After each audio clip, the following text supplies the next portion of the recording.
Alors, si vous voulez coloriser votre dessin, si vous essayez par les méthodes habituelles, ça va vraiment être très difficile parce qu'il y a peut-être plein de trous dans votre dessin et ce n'est pas vraiment un problème qu'il y ait des trous à certains endroits. Ce ne sont pas des formes fermées.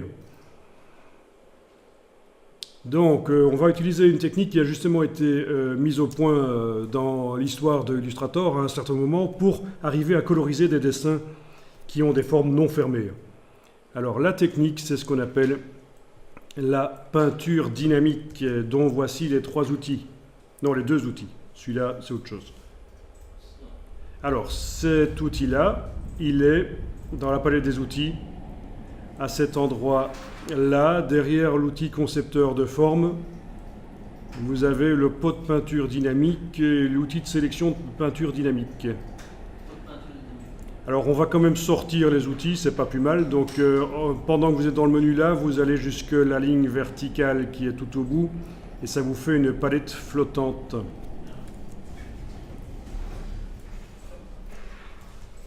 Vous savez que dans Illustrator, on peut même faire ses propres palettes d'outils. En prenant des outils de Illustrator, on peut les mettre ensemble pour faire ses propres palettes d'outils. Donc ça va encore plus loin que simplement détacher une partie de la palette des outils. Mais bon, c'est une autre histoire. Allons à l'essentiel pour l'instant. Alors voilà, là, avant d'utiliser la peinture dynamique, il faudrait que la partie droite de notre dessin soit des vrais vecteurs. Pour l'instant, ce n'est pas le cas. Il n'y a que la partie gauche qui a été dessinée. Le reste, c'est un miroir. Bon. On va supposer que le dessin est bon et qu'on va le coloriser maintenant. Eh bien, il va falloir décomposer l'objet, l'effet spécial. Alors, il faut être certain que c'est bien le groupe qui est actuellement sélectionné. Vous avez bien la double cible en face de votre groupe. Vous allez dans le menu Objet, décomposer l'aspect. À partir de là, vous devriez voir apparaître sur la droite des vecteurs. Voilà. Évidemment, la symétrie ne fonctionne plus. On n'est plus dans... D'où l'intérêt de sauvegarder régulièrement son travail. Si je me dis que, mince, j'aurais dû faire autre chose, j'aurais dû retravailler la symétrie, il me reste au moins le fichier précédent sur le disque dur, quoi. C'est ça l'intérêt d'enregistrer régulièrement sous un nom différent.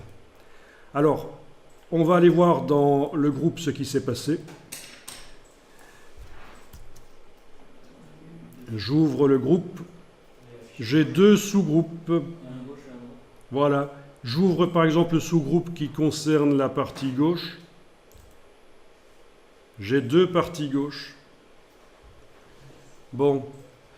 Ben là, c'est un petit bug.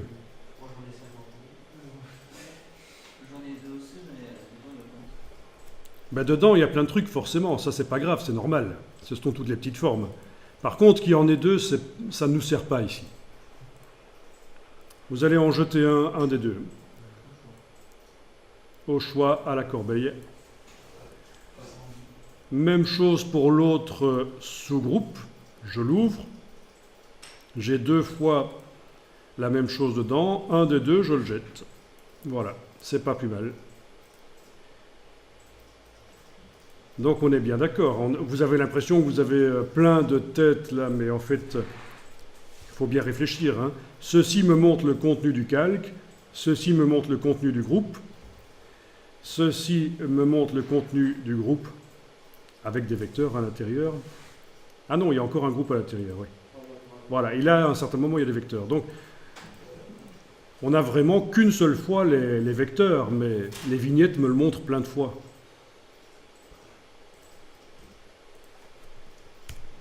C'est ça qui n'est pas toujours évident à comprendre. En tout cas, on essaie de faire quelque chose de propre, ici, voilà. Vous allez enregistrer le document quand vous avez réussi à supprimer ce qui devait être supprimé. Alors je vous dis, franchement, si vous ne faites pas cette dernière opération, supprimer le groupe redondant, donc le groupe en trop, à chaque fois, il y en avait deux groupes en trop là. Si vous ne le supprimez pas, pour la peinture dynamique, ça ne devrait pas poser trop de problèmes.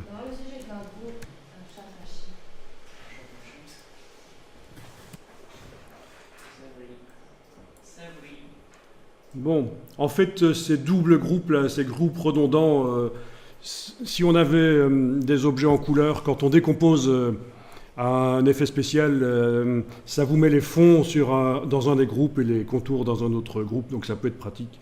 Mais ici, on n'avait pas encore de fond, on n'avait pas encore colorisé, parce qu'on s'est dit qu'on allait coloriser avec la peinture dynamique. Alors allons-y pour la peinture dynamique. Vous sélectionnez votre groupe, votre super groupe en fait, qui contient tout. Donc juste au-dessus, la hiérarchie, c'est le calque, c'est pas ça qu'on prend. Hein. On prend vraiment le groupe là, voilà, on le sélectionne comme ça. Et on va le transformer en un système de peinture dynamique. Et pour faire ça, vous allez dans le menu Objet, Peinture dynamique, Créer.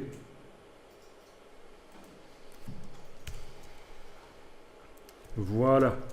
Alors qu'est-ce qu'on a obtenu à l'intérieur? Ben, regardez. À un certain moment, voilà, oui, quand on ouvre, on a un objet qui s'appelle peinture dynamique.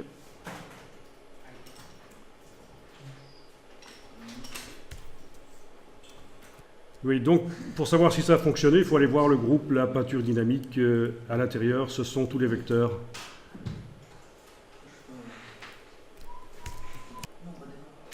Alors voilà, regardez le système ici, la peinture dynamique. Je prends l'outil de sélection de peinture dynamique. Quand je survole les formes, on voit des traits qui apparaissent qui me disent ce que je vais sélectionner. Quand je clique, vous devriez voir une zone en gris, des petits points comme ça, qui vous indiquent ce que vous allez coloriser. Alors, il suffit de... Ben, je peux en coloriser d'un coup. Hein. Par exemple, avec ça, je peux faire clic et puis majuscule clic de l'autre côté, et puis aller cliquer sur une couleur là. Et voilà, elle se met dedans. Oui, alors faites attention à ça, parce que c'est vrai que si vous cliquez sur le trait noir, ça sélectionne le trait noir. C'est vraiment à l'intérieur qu'il faut sélectionner, cliquer, voilà. Puis avec la touche majuscule, voilà. Et puis je peux aller mettre une couleur. Ceci dit, je ne suis pas obligé de mettre les mêmes couleurs de chaque côté à chaque fois. Hein.